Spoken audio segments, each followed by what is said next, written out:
Not all of us have the friends we want to have. Solomon says that there are friends who lead to ruin and there are friends more loyal than a brother. Sometimes we think we have many friends, but in good times or bad, I'll talk about that in a few minutes, we realize that they are not what they really say they are. And here I'm going to mention a phrase from my grandmother, Oma, the German grandmother Anna Keller. Anna Keller didn't have much education, she had gone to school until second grade of elementary school and she didn't have much money, she didn't leave us anything except a lot of phrases. And thank God she left me a few that I used and still use to this day. So in her legacy she left us phrases, and one of the phrases that I always remember since I was a child that gives title to this message said, "Be careful Dantecito, watch who you hang out with, because stupidity is contagious." There's the title of the message. Stupidity is contagious. A lot of images came to your head, I know. He didn't say, of course, because one hung out with a bad crowd, right? When he said, with the bad guys in the neighborhood, that rubbed off on him. Hey, you'd hear kids insulting you and you'd start to get dirty-mouthed. Grandmothers knew, son, look, stupidity is contagious. But stupidity also rubs off on adults. If you work in finance with someone who's very greedy, who cares about money, suddenly, even though you're full of God, your scale of values starts to change. When you hang out with people who measure others by what they have, by how they look, by how much money they have in the bank, sooner or later that stupidity rubs off on you. And then you'll hear many Hispanics say, no, I don't hang out with anyone, I'm not going to that neighborhood anymore. There's a lot of riffraff. Quote, I heard Hispanics say, I don't live in that neighborhood because there are a lot of Hispanics. It rubs off on you, the spirit of drunkenness rubs off on you. You say, no, no, no, I'll just go and have a little drink. Quote. But when you have friends who join your inner circle, and I'll clarify again, I'm not saying avoid those people, don't preach to them, invite them to church. What I'm saying is when they're part of your friendship, when you say, my close friend, do you know how many drunks I've talked to who started out as social drinkers? He tells me, no, I had a friend who I always said, one little drink and you get more and I'll finish and you get more. Go ahead, and then they get some whiskey and then they get some tequila and then they mix it with a damn thing. Stupidity spreads. Grandma was right. Violence spreads. Yes. There's a video available on YouTube where it's fascinating because they use it as an experiment in human behavior when it's en masse. Suddenly it's a kind of boring soccer game. The camera is focused on the stands and there are two people who start feeling unwell. One gets uncomfortable with the other, who knows what, and two of them start pushing each other and this one pushes this one and this one knocks over the other one who was with a bottle, a glass of soda and says, hey, what are you doing? And this one pushes him. The woman tries to stop the man with the soda, she says, shut up, don't hit me. And the other one says, don't hit your wife. The one below, the one above says, hey, let's watch the game, shut up, I'll hit you. And a fight breaks out and one of them goes looking and ends up having a pitched battle with at least 300 people hitting each other. It started with two. Stupidity is contagious. Stupidity is contagious. Now you say, well, your grandmother said that, you can't preach a sermon. Who said it? Your grandmother. So, let's see what Solomon, the wisest man who ever lived, says. He was so aware of this unchangeable reality that stupidity is contagious that he admonished us to choose our friends wisely. He says, he who walks with wise men becomes wise. He's not talking about intelligence, or academic ability. It's not like you hang out with a lawyer and end up a lawyer. He's talking about wisdom in life. There are studious people who are foolish and academically educated and very wise. When we surround ourselves with wise and mature people, good character also rubs off on us. So, when it comes to evaluating our circle of friends, as uncomfortable as it may be, I am willing to make the necessary corrections in my friendships.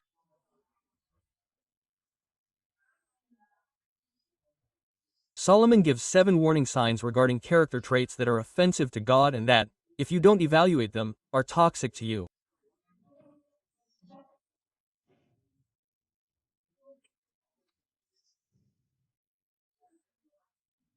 The haughty eyes, the lying tongue, the hands that shed innocent blood, the heart that devises wicked plans, the feet that run to do evil, the false witness who spreads lies, and the one who sows discord among brothers.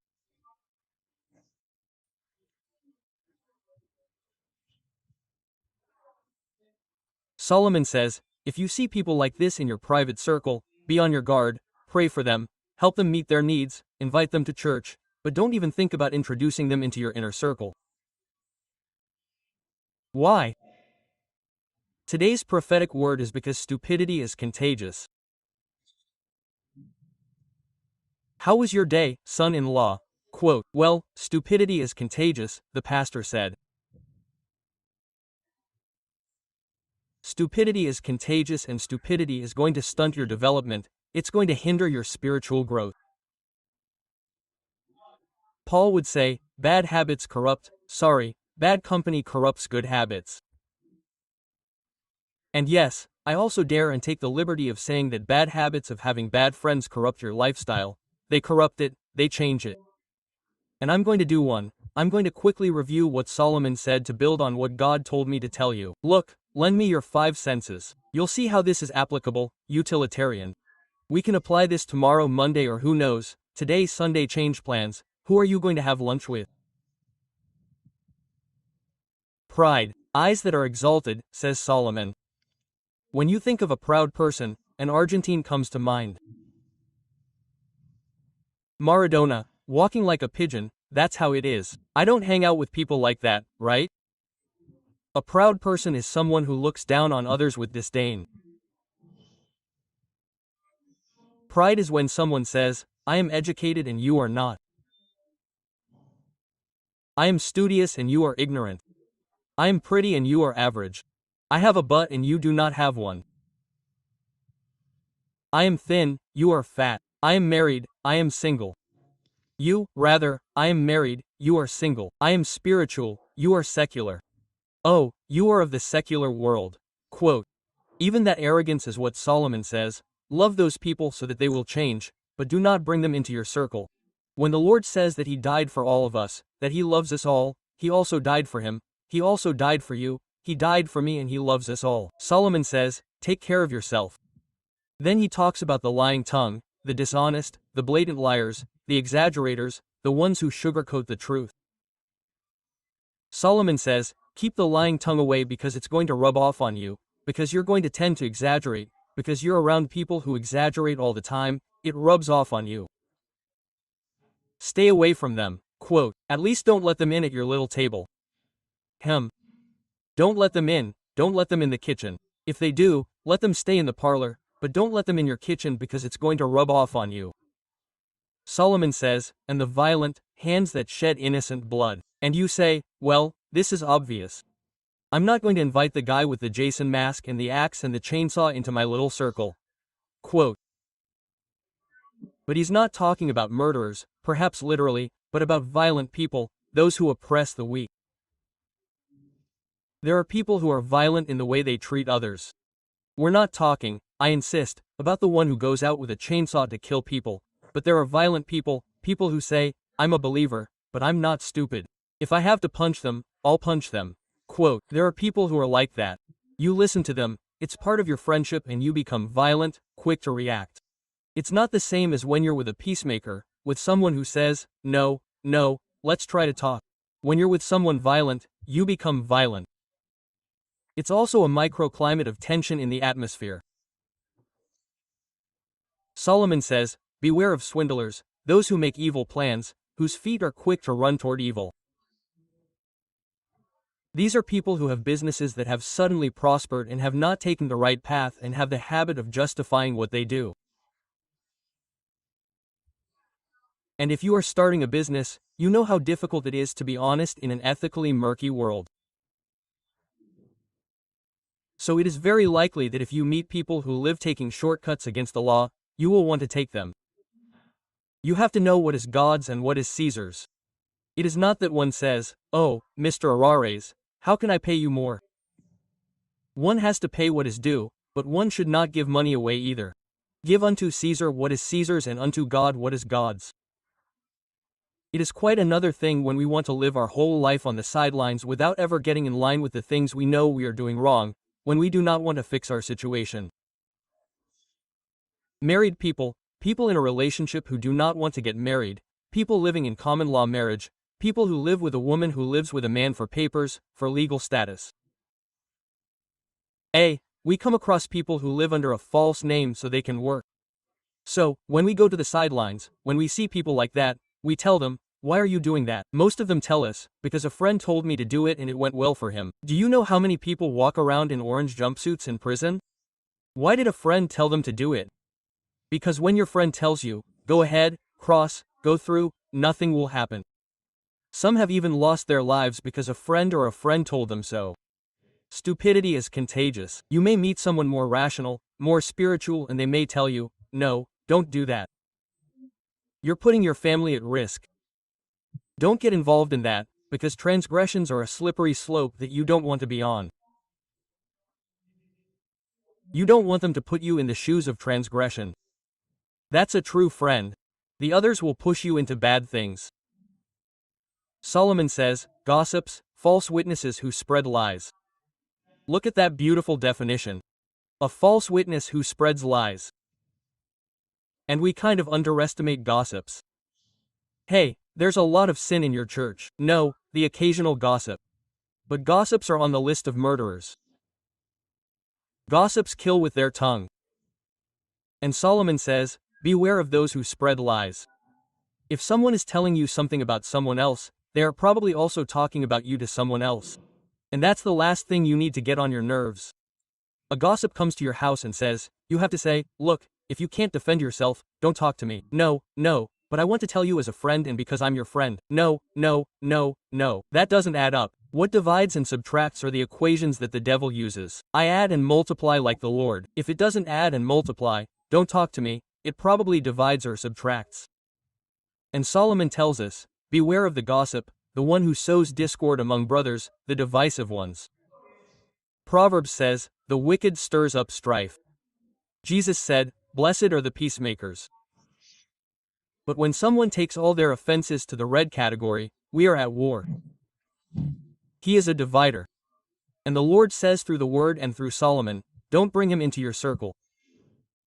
Paul at the same time, the Apostle Paul says, okay, Solomon, stupidity is contagious, but good things are also contagious.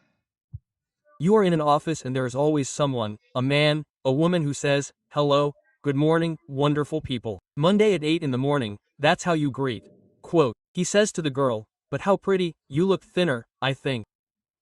And you know that you ate too many empanadas, but it changed your life, didn't it? And all day long the guy cheers everyone up. He doesn't talk badly to you. He doesn't complain about football. Good morning. Hello people. How nice you are. Oh, thanks for the coffee. It changes the energy, the atmosphere. Could it be that joy is contagious? Do you see?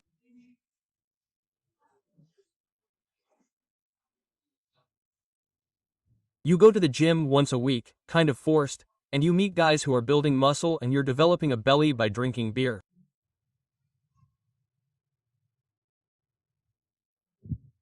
There's no pregnancy, it's malt. And you see guys drinking these weird green juices and they tell you protein. At first you look like you're seeing weird people, but you keep going, and you see their bodies, the changes, the chests, the biceps, the triceps. And then you say, I'm a brute because I'm leaving here, I'm going to Burger King. So you start eating healthier, you tell your wife, don't put on so much fat, don't give me so much of this. What happened to you? Quote, no, I'm looking at their bodies and they really do have healthy habits. I wonder, do healthy habits stick? And is stupidity when it comes to eating stick? Yes. And Solomon says, be careful, good things, bad things stick. Paul says, no, but the good ones too. If you get close to someone with a good character, the positive ones rub off on you. And just as you, Solomon, Paul says, you give 7 warning signs, I'm going to give 9. To get close. The fruit of the Spirit is love, joy, peace, patience, kindness, goodness, faithfulness, gentleness, self-control, not a demon of your own, that's something else. With such things there is no law. That comes as the fruit of the Spirit. Those are the friends you should have. Now, pay attention to the core of the message for a moment. There are 3 levels of friendship. It seems that we know it subconsciously, but there we need God to tell us. There are 3 levels of friendship. And when one places friends, just as we did with offenses a couple of Sundays ago, in the right levels, one knows who will enter the inner circle and who will not enter the inner circle. One distances oneself from the weak-willed, goes, supports them, helps them, prays for them, but does not bring them into one's intimacy. And brings people closer to you who fit in with you. This clarifies expectations on a relational level. Your relational life is simplified when you say, oh, these are in this group, these are in this group, and these are in the innermost group. The first group is the circumstantial friends, the people we mistakenly call friends, the cashier we like, the cleaning guy. The guy who helps us at the bank, they are friends by circumstance of life. When circumstances change, those friendships end. It's that simple. Sometimes a circumstantial friend becomes a true friend, but very rarely does the cashier at the supermarket change locations. They send her to another store and you say, I'm going to buy noodles in Ontario now because the cashier who gave me an extra bag moved to Ontario. No, you say, what a shame he left. The dentist is retiring and you don't say, I have to have dinner with him all week. I've been opening my mouth to him for 30 years. He knows my channel. Quote.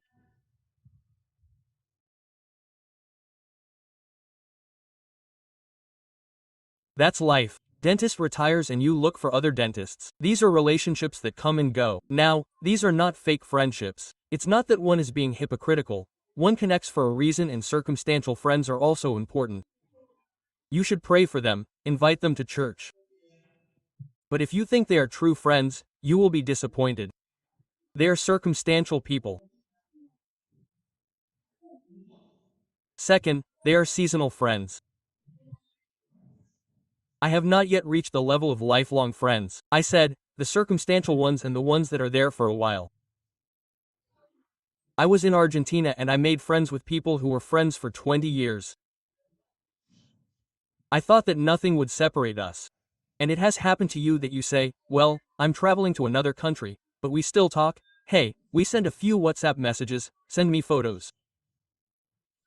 And so at first communication is fluid, but life here doesn't give you a break and maybe it doesn't there either. And so you say hello at Christmas. And then he says hello every other Christmas and then someone tells you, he died. And you say, why didn't they tell me? And you had lost contact. I thought that these things didn't happen and since I was very idealistic about friendships, I said, what good did 20 years of friendship do if we never talked again? I hadn't understood in my maturity that there are friendships that come in season. God puts them there for a while and then you have to know how to let them go. Because you take Lot with you and it will ruin you. Not knowing how to differentiate between those seasons and clinging to old friends, to old friendships. There are friendships that no longer share anything in common with you. There are people who push you aside because you no longer share the same thing. And for some other reason our lives fluctuate seasonally, our friendships follow the same pattern and life changes our terrain from time to time and we have to prepare for that.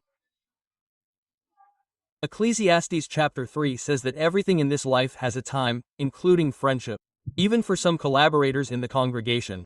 One has to learn to let go first because people are not ours, they are the church of Christ, they are the church of God. He is the pastor of pastors. Are they receiving it? Yes or no? We need that dose of reality from time to time. And then there are lifelong friends, the circumstantial ones, the ones that are there for a while and the ones that are there for a lifetime. That is when life and God align throughout our existence and no one can force a friendship if it happens. It either happens or it doesn't. There are people that you follow all the time and say, I'm going to grow old with this guy. I was 8 years old and I couldn't swear, but back then I said, I swear that with this boy I'm going to grow old, we're both going to be old. And we said, we are blood brothers.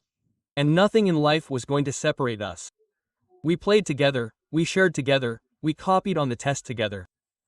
He would say, I don't know the answer. I would say, me neither.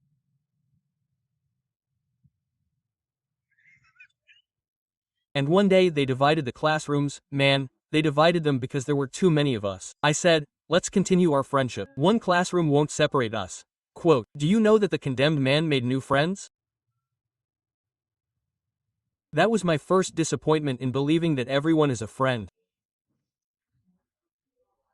Later, I made my way into adult life and began to understand that not everyone who calls you a friend is your friend, but the one who suffers with you.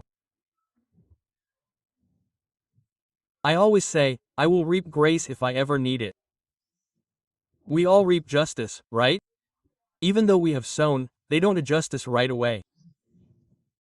The law may not be justice, but grace. We will reap grace if we sow it.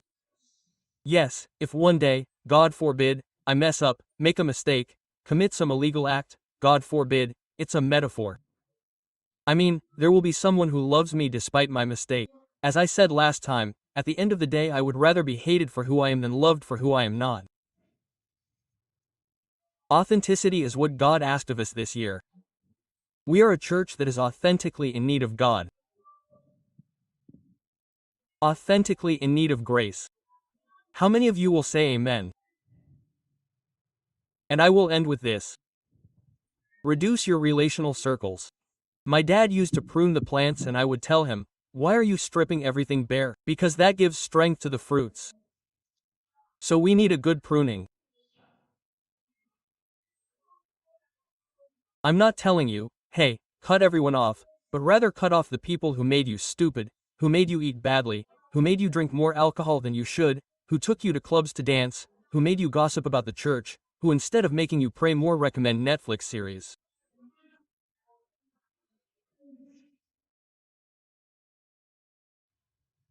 I'm not talking about sin, you see? I'm talking about influence. Influence. You have friends who eat badly, you will eat badly. Friends who look down on others, you're going to talk badly about Hispanics, just like so many Hispanics talk badly about their own race, because you meet with toxic people and the toxin affects your spiritual immune system. It leaves you with low defenses, and you end up not very spiritual, without prayer, without the desire to fast. That's why you have to prune so that the fruit will grow. My dad used to say, if we don't remove the leaves, the figs won't come. Someone has to remove the leaves. Quote. And I know that makes you more nervous than if God told Adam to remove a leaf. You have to prune and then you have to enlarge the circle. Don't be alone. The Lord had 72, 12, 33. 723, 3. That was the Lord's formula for friendship. And there's a reason why he taught them to us and made it clear. He had 72 whom he sent. He says that he discipled them. He sent them to go to the city of the peoples. They were his advance team. He would have an affinity with those boys. Then he had 12, the closest ones, those who walked with him. They knew his jokes, his humor, his bad mood. When he was tired he would say, I want to sleep. Take the boat out and put out into the deep. Get me out of the crowd, please, because I can't take it anymore. The 72 listened to some things, the 12 had access to more confidential information, but then there were 3. John, Peter, James, let's go to the mountain and what's up? They wouldn't get jealous. And of course, but one can't be Mother Teresa and say, come with me all the lepers so we can have our picture taken for National Geographic. No, it's not like that. There were 3 who had access. Of those 3, there was John, who would lie down on his chest and feel his heartbeat. Now, Jesus' chest was not a cellar, it was not, let's see, go through the chest, the tunnel of the chest, lie down. Only one went, right? But then there were 3 others. That's why I said 72, 12, 33. The other 3 were Martha, Mary, and Lazarus, 2 friends from Bethany. They weren't in the circle of disciples, but maybe they were among the 72 or he took them out of there. They were people with whom Jesus could talk about anything. I imagine him saying, "How badly Ronaldo plays compared to Messi. Oh, how unspiritual." Quote, Jesus, no. Jesus wanted to relax. What do I know? I see a lot of feelings in a group, a circle that weren't necessarily those who shared the ministry. What does he want to teach us? That he needs people with whom he can relax, take off his mask, and say, "This is me." If they judge you, it's time to leave Bethany. If they accept you as you are in that small group, it's because you've found a treasure. Those people are going to come to your funeral. That's a secret that God wants to give you this afternoon. Who are the ones who encourage you and lift you up in character?